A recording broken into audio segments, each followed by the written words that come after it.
What is it like when your wife has a best friend who married into a rich family? It's that no matter what you do, she always thinks you're not good enough for her. I'm just a hard-working guy, but I was paired with a top-tier succubus, just because the system detected a 99% match between us. But what I didn't expect was that, while this top-tier succubus had a perfect figure and appearance, her temper was awful. The first time she saw me, she complained, saying, "I don't know if the matching system is malfunctioning. How could it pair me with someone like you, a poor loser?" And what was even harder for her to accept was that her best friend Maria, who had once been inferior to her in every way, had actually married the wealthy second-generation heir Makoto and was now living an incredibly luxurious life. So, after our marriage, she only agreed to let me touch her during the period of emotional awakening. The rest of the time, she couldn't stand being near me. Then, one day, I received a message from the matching center saying that my compatibility with Willow was only 30%, and they reassigned me a new succubus. I couldn't wait to share this good news with Willow. I said, "You were right. The matching system did mess up. Our marriage is officially over. Congratulations. Now you can go find your rich,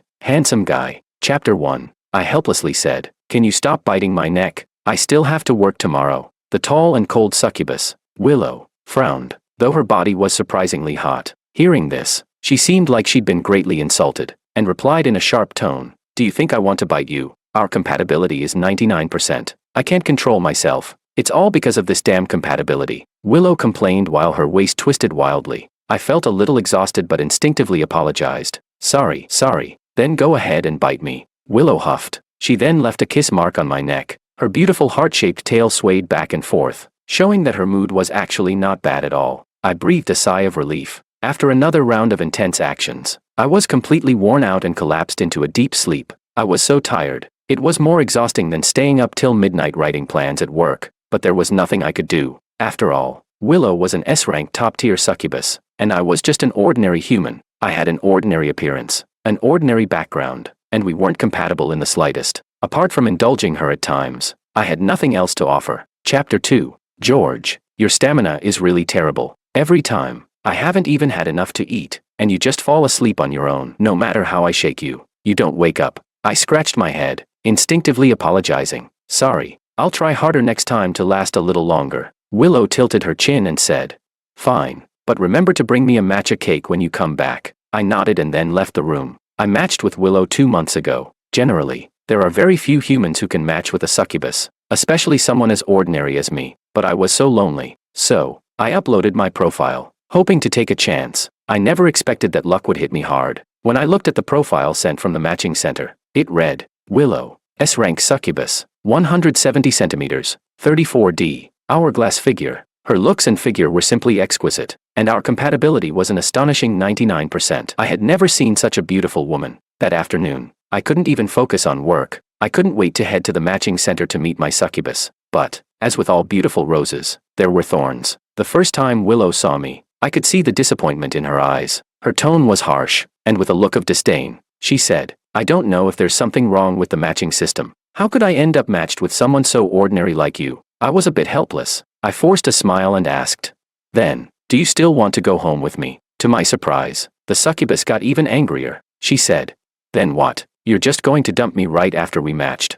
I was speechless. Even though Willow was very dissatisfied with me, we still got married and started living together. After marriage, except during the period of emotional awakening, when she'd stick close and hug me, the rest of the time, she almost tried to avoid me. But even just the affection during the period of emotional awakening was enough to wear me out. I didn't exercise much and had average stamina, but a succubus's needs were immense. So, I was always exhausted afterward. Although she didn't like me, I still truly felt the warmth of having someone by my side. I didn't want to live those lonely days by myself anymore. Chapter 3. After work, I didn't forget to bring Willow her favorite matcha cake. Willow had a taste like a child's. She was especially fond of sweet foods. She ate happily, and I couldn't help but feel a little cheerful too. When I saw a bit of cream on the corner of her mouth, I instinctively reached out to wipe it away. To my surprise, Willow immediately avoided my hand. She yelled, "Don't touch me casually." My hand froze in midair, and I couldn't help but feel hurt. I had forgotten that Willow's period of emotional awakening was already over. Apart from that period, she wouldn't get close to me. The warm atmosphere from just moments ago quickly turned cold. I forced a smile, trying to ease the tension. I said,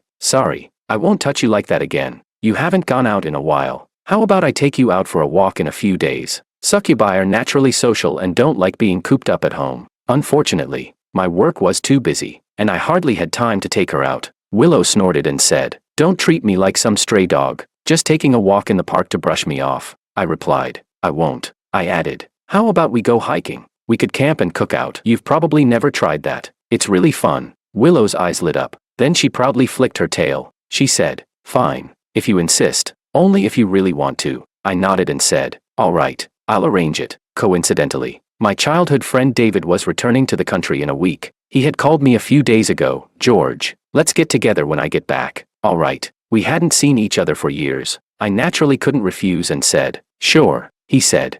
"Then let's go camping by car. I'll probably bring someone with me, but if you want to bring someone, you can." I thought for a moment and figured I could bring Willow. David wasn't unfamiliar with Willow's name. I had mentioned her to him before. He asked, "The S-rank succubus you matched with?" "Yeah." He laughed. "Looks like you two have adjusted pretty well." Hearing David's teasing tone, I couldn't help but smile bitterly. When I first brought Willow home, I was frustrated too. Why would a succubus with such high compatibility be so repelled by me? Am I really that bad? Sometimes, I couldn't hold it in and would complain to David. In truth, things weren't much better now. The only difference was that, during her period of emotional awakening, Willow was willing to be affectionate with me. Before, she would even hate it when I touched her. I vaguely replied, "It's all right, much better than at the beginning." David laughed and said, "Well, that's good. We'll see you then." Chapter 4. To prepare for the trip, I worked late for several nights in a row to finish my tasks. Willow wasn't happy when she saw me coming back so late every day. She said, "If you don't want to come back, then don't. Why did you marry me if you just want to leave me at home like some ornament?" I heard the tone of resentment in her voice. It sounded different from usual. I asked, Is your period of emotional awakening back?" I said, "Wait for me to take a shower first." Succubi have many needs. Although I was already very tired, I still had to try my best to satisfy her. Otherwise, Willow would throw a tantrum and probably break everything in the house. Willow straddled me, her lace skirt gently flowing, and her normally fair skin now tinted with a faint red. I couldn't help but raise my hand, but as soon as I touched her, she trembled slightly and bit her lip, whispering, "Be careful with your hands." She was burning with heat, and her eyes grew increasingly dazed, her seductive movements losing their rhythm. So, I grabbed her waist and took the initiative, until all my chaotic thoughts were swept away. Willow let out a soft hum and lay in my arms, saying, "Even though you're not much to look at, this doesn't feel so bad." The lingering warmth of the bedroom hadn't dissipated yet. Before I completely fell asleep, I felt Willow gently rest her tail on my waist, wrapping it around me. This was the succubus way of showing dependency on her partner. I felt a warmth in my heart and instinctively held her tighter. Willow mumbled softly, "You're so annoying," but she didn't push me away. Chapter 5. On the weekend, David came to pick me up. We met at the entrance of the neighborhood. He immediately came over and patted my shoulder. "George, long time no see. This is Lisa, a friend I met abroad." I looked in the direction David pointed. A slim, long-legged blonde with blue eyes stood beside him. Before I could react, she leaned in and pressed her cheek against mine.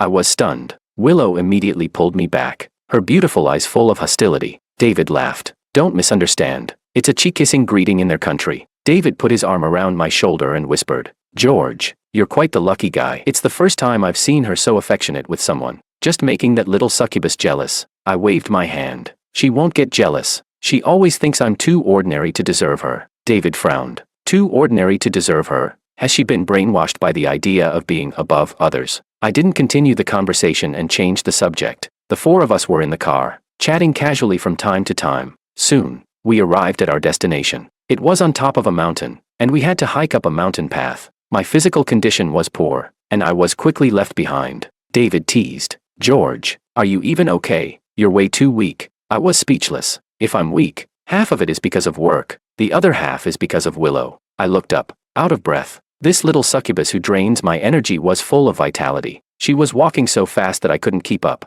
By the time we reached the summit, I was completely exhausted. After hurriedly setting up 2 tents, the others quickly crawled in to rest. I closed my eyes, almost drifting off to sleep, when Willow kissed me awake. Fearing she might act out in the wild, I grabbed her hand and said, "Let's wait until we're back. The soundproofing here is terrible." Willow stared at me for a few seconds. Then she huffed and said, "Whatever you want." Chapter 6. In the middle of the night, I woke up once. Instinctively, I reached out to the side, only to find it cold. Willow. It was late at night, and Willow had disappeared. What if something happened to her?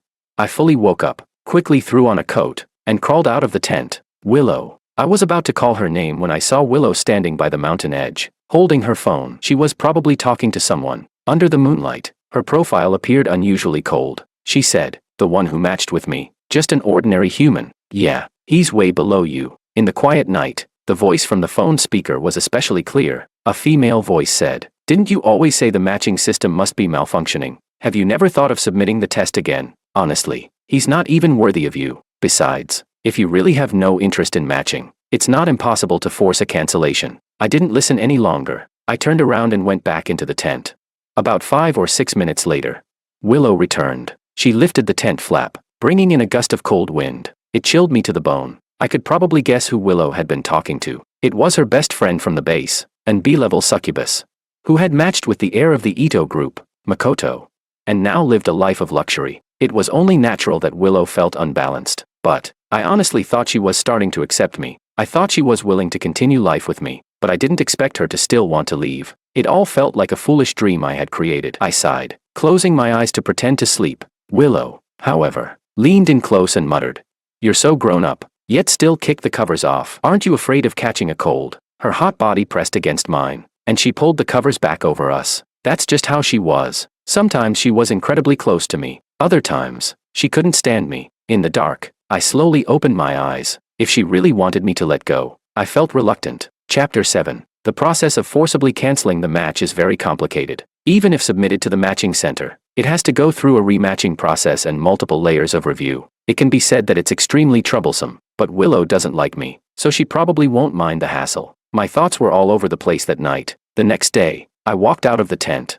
my dark circles under my eyes, feeling completely drained. David looked at me in shock and said, "George, young people need to learn some self-control, don't you think? You look like your little succubus sucked all the energy out of you." I was speechless and replied, "What are you talking about? I just drank too much coffee and didn't sleep well." David sneered, "You better be telling the truth." Lisa was preparing food not far away, and the delicious smell wafted through the air, making my stomach growl. Maybe my hungry expression was too obvious. Lisa's dark green eyes curved into a smile as she said, "Do you want to try some?" The stir-fried pork was tender and juicy. I took a bite and gave a thumbs up. "You're really good at cooking." She smiled and said, "I lived in your country for a while, and the cooking skills were taught to me by my neighbor's grandmother." I said, "No wonder. Your language is also very fluent." "I'm going to settle here in the future," Lisa said, lowering her gaze. "But here, I only know David." I'm not sure if it was just my imagination, but her voice sounded somewhat pitiful. She said, "Can we exchange contact info? I think you're a good person, and I'd like to be friends." I didn't refuse. After all, I didn't have many friends in this city. Lisa was lively and outgoing, and it would definitely be fun to be friends with her. We chatted as we ate, and before I knew it, the unpleasant thoughts in my mind were pushed aside.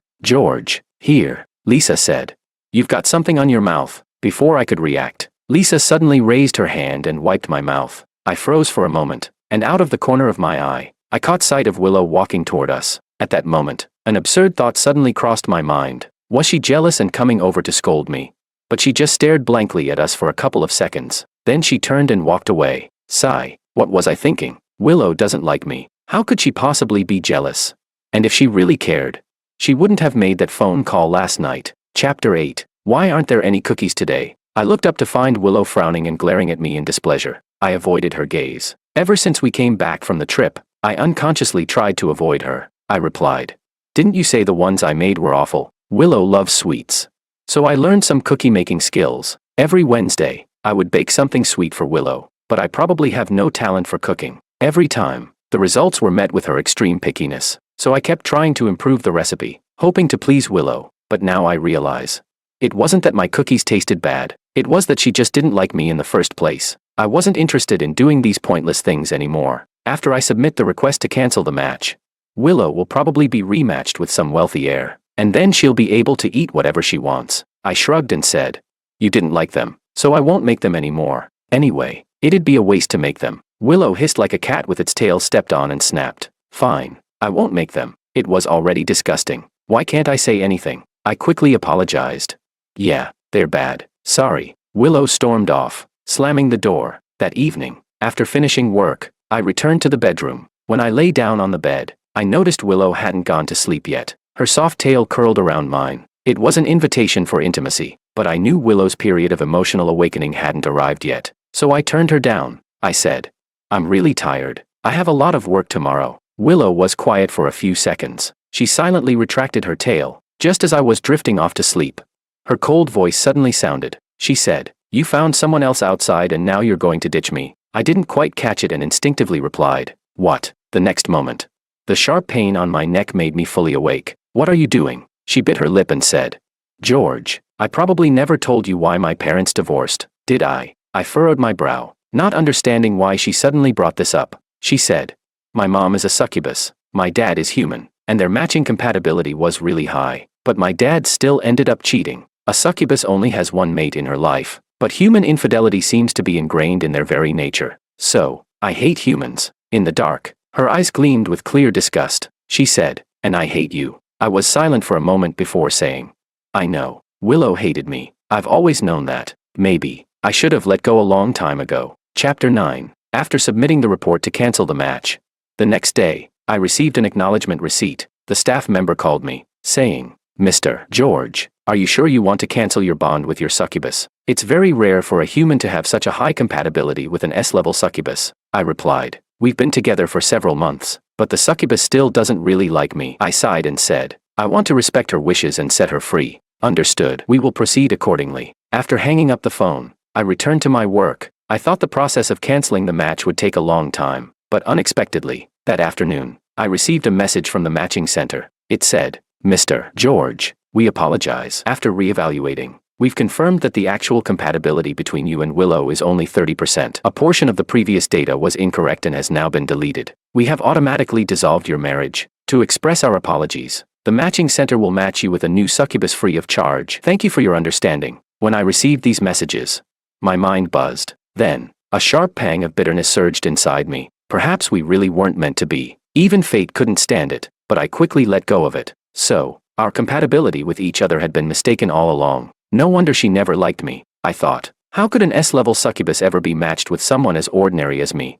Now, our marriage had been dissolved directly. It happened much faster than I expected. Willow wouldn't have to keep forcing herself to stay under the same roof with me anymore. That was definitely great news for her. After all, she had always envied her best friend's situation. I got home, and Willow was snuggled up on the sofa watching a show. When she saw I was carrying a lot of things, she raised an eyebrow and asked, "Is today some special occasion? Why did you buy so much food?" I nodded and said, "Yes, there's actually good news." She asked, "What's the news?" I said, "You were right. The matching system really did have a problem. The matching center messaged me this afternoon. Our compatibility is actually only 30%. I took a deep breath and smiled at her. "Our marriage has been dissolved. Congratulations. You're free." Chapter 10. Willow's phone hit the floor with a loud snap. She stood up, her eyes wide, and said, "What did you just say? How is this possible?" She looked genuinely shocked. I asked in confusion, "Why is it impossible? Haven't you always disliked me?" I sighed and said, "If our compatibility was really high, you wouldn't hate me so much, would you?" Willow opened her mouth to speak, but then paused.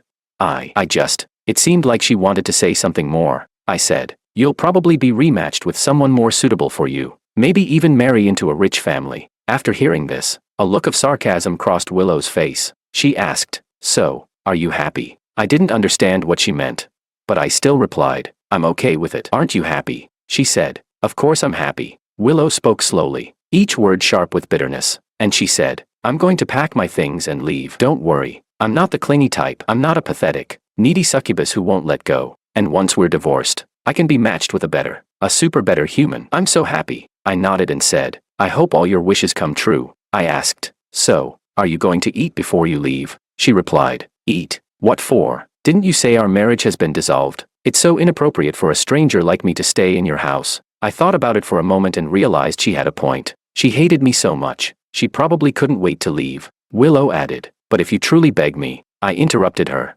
"Then go ahead and leave." Willow stormed out, without even taking a single piece of luggage. Chapter 11. A week after Willow left, I received a message from the matching center informing me that my new succubus match had been completed. She was an A-level succubus with a compatibility of 80%. The photo looked very lively, with a little fong showing when she smiled, giving her a playful look. Though she was different from Willow's cold, stunning type, she was still very beautiful. When I arrived at the matching center after work, I saw the familiar figure from the photo, yelling at the staff and throwing a tantrum. She complained, "What the hell? What year is it? And we're still doing arranged marriages." 80% compatibility. So what? I don't want it. I, Freya, would rather jump off this building and smash myself into a pile of mud than marry some human I've never even met. I was speechless. Looks like she wasn't going to be easy to deal with either. I rubbed my forehead. If she truly didn't want to, then whatever. I walked over from behind and patted her shoulder. I said, "Hi, I'm George." Freya turned around with an annoyed look the moment she saw my face.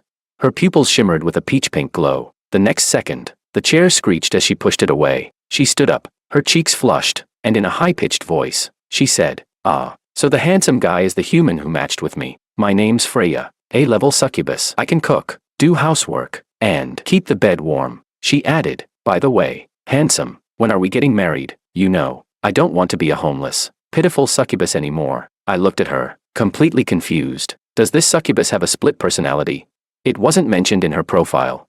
Chapter 12. I thought about it for a while and figured that maybe the high compatibility was the reason. It could have given the succubus a sort of love at first sight illusion. I awkwardly said, "Sorry, I came here in a rush, so I didn't bring anything. Do you like cookies? Next time we meet, I can bring you a box of cookies I baked myself." I thought to myself, maybe if she eats the cookies I make, she'll regret what she said today. But Freya's tail started wagging like crazy. She said, "Cookies, I love them." Her heart-shaped tail tip kept brushing against my side, and she said, "Then you have to come quickly. I'm so lonely, so lonely." I was speechless. I said, "Okay, I'll see you then." But my cookie-making skills were really terrible. After burning the third batch of cookies, I finally picked out a dozen or so that were edible. I packed them into a box and got ready to head to the matching center. When I pulled them out of the bag, I felt a bit guilty. But when Freya opened the box, she sniffed it like a little dog and said, "It smells so good, a little burnt. Is it caramel flavor?" I was speechless. I said, "No, it's just the plain flavor.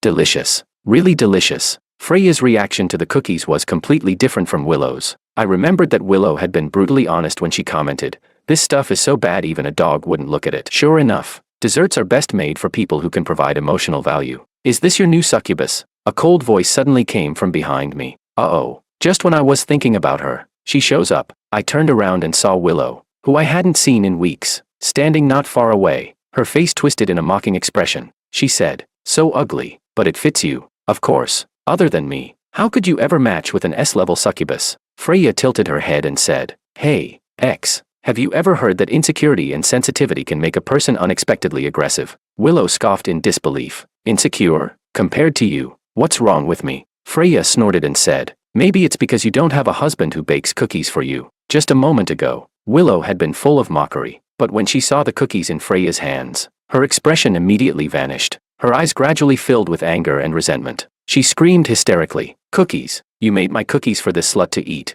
Chapter 13. What do you mean, your cookies? These are my cookies. Freya immediately grabbed my arm and said, "This is my husband, the one with 80% compatibility with me." Watching the two succubus clash over a box of truly awful cookies, I felt a wave of embarrassment rise inside me. I tried to calm Freya, "Don't argue with her," but the next second, Willow suddenly rushed over and slapped Freya across the face. The scene immediately became chaotic. I was trying to stop one, but the other one wouldn't budge, pulling hair and struggling. It wasn't until the staff rushed over and separated them that things finally calmed down. The staff, panting, reminded me, succubus creatures are clingy and possessive. Even if you've separated, they may not adjust easily at first. Mr. George, you'll need to manage your relationship with them carefully. I looked at the two succubus, both of them sporting visible bruises. I felt a headache coming on. I said, "All right, I'll handle it. Sorry for the trouble." I took the two troublemakers home. Luckily, there was still a first aid kit at home. Just as I was about to tend to the more seriously hurt Freya,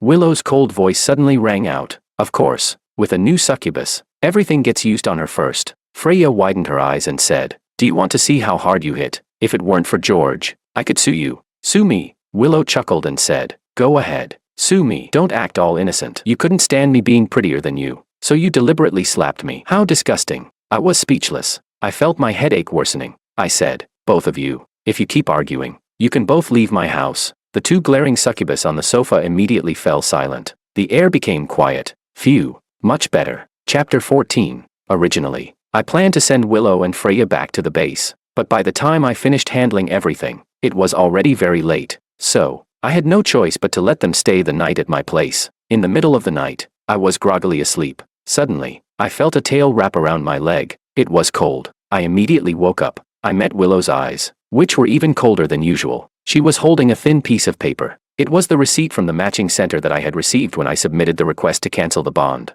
How did she find this?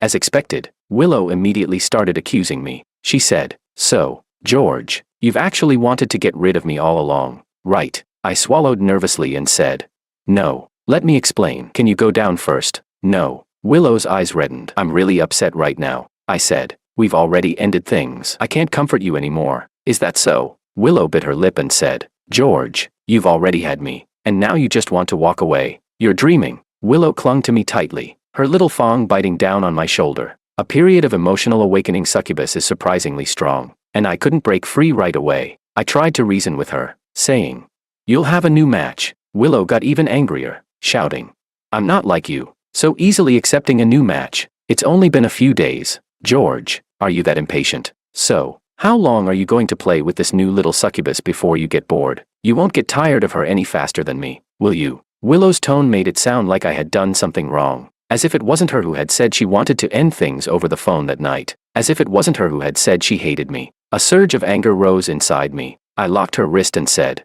"Willow, my compatibility with her is 80%. And didn't you say you hated me? What are you making such a fuss about now?" Willow shouted. "Stop slandering me," probably because the noise inside the room had gotten too loud. Freya must have woken up at some point, not seeing Willow in the living room.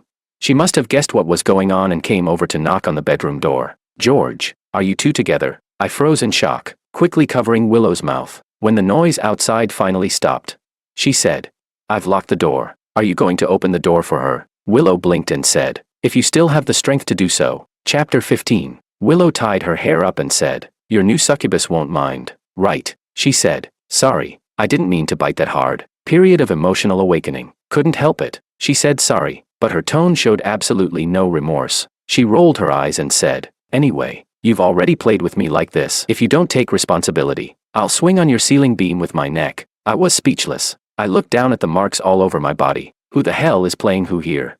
My body ached all over, and I didn't even have the energy to complain. As soon as the bedroom door opened, Freya, who had been waiting by the door all night, immediately rushed in with claws out. Without a word, she precisely locked onto Willow. She slapped her right across the face. Her wounds from yesterday hadn't even healed. The two succubus started fighting again. They tumbled from the bed to the floor, constantly cursing at each other. Freya yelled, "You cheap succubus, divorced and still coming after George, only playing these petty tricks. Do you have any shame?" Willow retorted, "George was my husband to begin with. If it weren't for that damn matching center, we'd never have gotten divorced. You dare talk about being the mistress. Now you're the mistress, you slut. I'll slap you to death." What's the difference between having two noisy pets at home? It took me a while to separate them. Both succubus had their tails raised, still glaring at each other in hostility. I sighed and said, "Willow, can we talk?" Chapter 16. What do you want to talk about? Willow said arrogantly, lifting her chin. "If it's about remarrying, then I agree. But you have to get rid of that succubus first." I shook my head and said, "Willow, please leave." Willow opened her mouth but didn't speak right away. After a few seconds, her eyes slowly reddened. She said, "You're kicking me out for her. You really don't want me anymore." I took a moment to choose my words and finally spoke. "Actually, you might feel dependent on me right now because every time you've had a period of emotional awakening, I've been the one comforting you. So, it's hard for you to break that dependency." The staff mentioned before that recently separated succubus often go through an adjustment period, feeling clingy and possessive. "If you're really uncomfortable, I can take you to see a doctor." Willow's tears fell onto my hand, burning hot, but her expression remained defiant. She said, "You talk so nobly, but isn't it because you have a new succubus, so you don't want me anymore? It's not the first time. Anyway, I barely convinced myself not to care about you finding another succubus. How did I become like this? Why have I become so pathetic? You horrible human, do you know you ruined me?" When she said that, it finally clicked in my mind. Actually, after we returned from the trip, both I and Willow had become strange. One night, when we were sleeping, she even bit me. So, back then, she must have misunderstood me and Lisa. She was jealous. But this realization came too late and didn't seem that important anymore. I didn't bother explaining. I said, "Yes, our compatibility was so low. We shouldn't have been together in the first place. And I heard everything when you called me that day. Didn't you also want to cancel the bond? You thought I wasn't good enough for you, and now everything is just as you wanted." Willow loudly retorted, "I didn't. My best friend tried to meddle with our relationship, and I yelled at her right away. You, eavesdropping on me. Can't even hear everything." I was speechless. She's the one being all defensive, and now she's blaming me.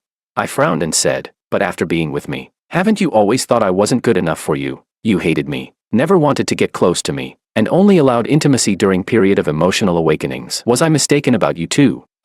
Willow sniffled a couple of times. She said, I'm sorry. When the match results came out, I was mocked for days by the succubus at the base, all of them laughing at me for matching with an ordinary human. So I was holding on to that anger, feeling humiliated, and that's why I kept trying to upset you. But, actually, you're really good. You're not ordinary at all. You're wonderful. And you're so kind to me. Your personality is great. The cookies you baked are really good too. Everything about you is great. I like you. I don't want to divorce you at all. But my personality is too bad. That's why I've been so unreasonable. I won't do that again. Can you give me another chance? Chapter 17. I didn't answer. My feelings for her were real. She might like me too, but she often belittled me, calling me useless, always saying I wasn't good enough for her. Even if it was in anger, the harm she caused me was real. She made me doubt myself, made me feel insecure. If I forgave her so easily, it wouldn't be magnanimous. It would be admitting that my boundaries could be trampled on. Why do I like someone who refuses to speak kindly to me?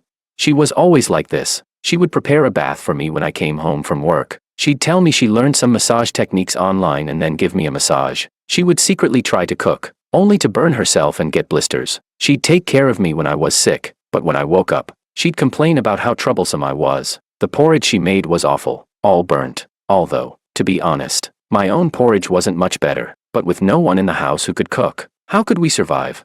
Willow. I didn't know when Freya had arrived at the bedroom door. Her face, for once, was serious. She said, but I'm not like that. The first time I met George, I really liked him. No matter what others say, I won't change. So you don't deserve his forgiveness. Willow's eyes reddened again. She bit her lip, stood up, and said, I understand. After that, she left. It was as if she disappeared completely. Until a week later, on a stormy night, Willow knocked on my door. She was cold, pale, and fragile. In just a few days, it seemed like she had become a different person. She weakly said, George, can we go submit a new data matching test? This time it won't just be 30%. I promise you. My expression changed completely. I asked, what did you do? She said, there's a drug in the black market that can boost compatibility. I went and bought it. I cursed.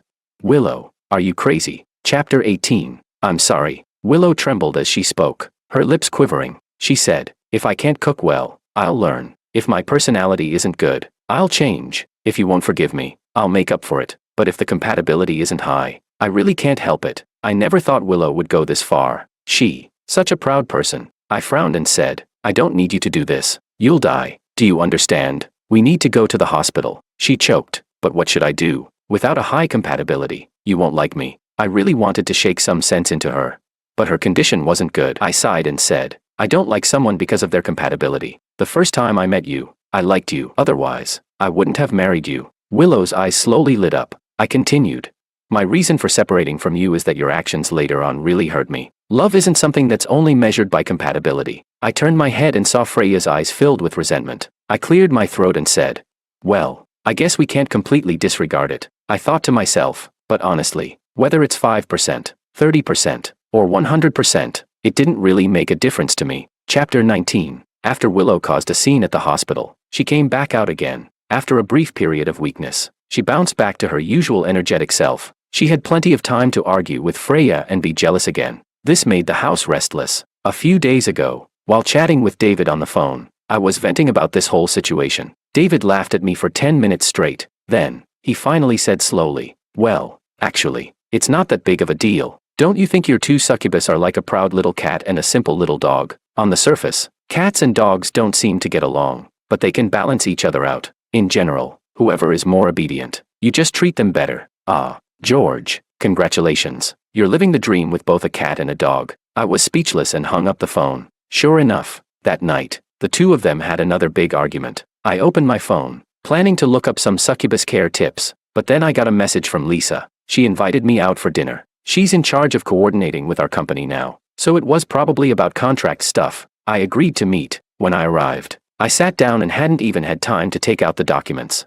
When Lisa looked at me with burning eyes and said, George, I like you, I was speechless. Chapter 20. I said, no, you know, I already have a succubus partner. She asked, but didn't you two get divorced? I said, I just found someone recently. She replied, all right, I can wait until you get divorced again. The atmosphere became a bit awkward, so I stood up and said I needed to use the restroom. As soon as I opened the booth door, the two succubus suddenly tumbled right in front of me. I was shocked. You're following me? Willow looked at me with a gaze full of resentment. She said, isn't two succubus enough for you? Are you collecting them? I rubbed my forehead and said, can we talk about this at home? I returned to the booth, formally rejected Lisa, and then brought these two troublemakers back home. On the way back, Willow and Freya couldn't stop complaining. The two succubus, faced with a rival, surprisingly found common ground. They started singing in unison.